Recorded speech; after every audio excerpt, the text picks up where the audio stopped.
ভিডিওটি শুরু করার আগে আপনাদের কাছে একটি রিকোয়েস্ট, যদি আমাদের চ্যানেলে নতুন হয়ে থাকেন অবশ্যই চ্যানেলটি সাবস্ক্রাইব করে রাখবেন। আর আমাদের চ্যানেলটিতে প্রতিনিয়ত শিক্ষা অধিদপ্তরের প্রাথমিক শিক্ষক নিয়োগের যে তৃতীয় ধাপের নিয়োগ বাতিল হয়েছে সেটি সম্পর্কে আপডেট পেয়ে যাবেন, তাই আমাদের চ্যানেলটির সঙ্গে থাকবেন। আজকে আলোচনা করব নিয়োগ ফিরে পেতে আজও সহভাগী শিক্ষকদের আন্দোলন হচ্ছে।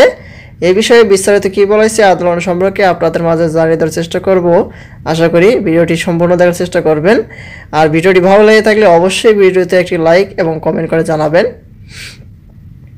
দেখতে পাচ্ছি বলা হয়েছে টানা অষ্টম দিনের মতো আন্দোলন করছেন হাইকোর্টের রায়ে নিয়োগ বাতিল হওয়া ঢাকা ও চট্টগ্রাম বিভাগের সরকারি প্রাথমিক বিদ্যালয়ের সহকারী শিক্ষক পদে নির্বাচিত প্রার্থীরা। বৃহস্পতিবার 13 ফেব্রুয়ারি সকাল থেকে রাজধানীর শাহবাগের জাতীয় জাদুঘরের সামনের সড়কের অবস্থান নেন নিয়োগ প্রত্যাশীরা।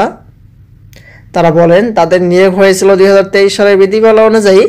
একই নিয়োগ প্রক্রিয়ার প্রথম দুই ধাপের সুপারিশপ্রাপ্তরা প্রায় বছর খানেক আগে কর্মস্থলে যোগদান করলেও ঢাকা ও চট্টগ্রাম বিভাগের তৃতীয় ধাপের 6,500 সুপারিশপ্রাপ্তদের নিয়োগ 6 মাসের জন্য স্থগিত করা হয়। উত্তীর্ণদের নিয়োগের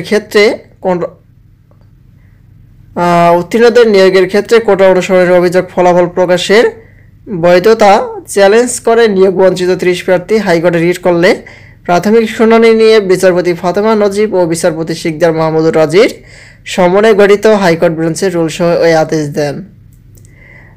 আমরা অনেকে অবগত আছি যে তৃতীয় ধাপের যে নিয়োগ বাতিল হয়েছে সেটার বাতিল স্থগিত চেয়ে আবেদন করা হয়েছে। এখন পর্যন্ত কোনো ফলপ্রসূ নোটিশ পাওয়া যায়নি। আর ফলপ্রসূ যখনই নোটিশ পাওয়া যাবে এই তৃতীয় ধাপের যদি ফিরে আনা হয়, যদি বাতিল না করা হয়, এটি যখনই নোটিশ প্রকাশ করা হবে সবার আগে আমাদের চ্যানেলটিতে আপডেট পেয়ে যাবেন। তাই আমাদের চ্যানেলটিতে নতুন হয়ে থাকলে অবশ্যই চ্যানেলটি সাবস্ক্রাইব করে রাখবেন। আজকের মতো এই পর্যন্ত সবাই ভালো থাকবেন, সুস্থ থাকবেন। ধন্যবাদ সবাইকে। আসসালামু আলাইকুম।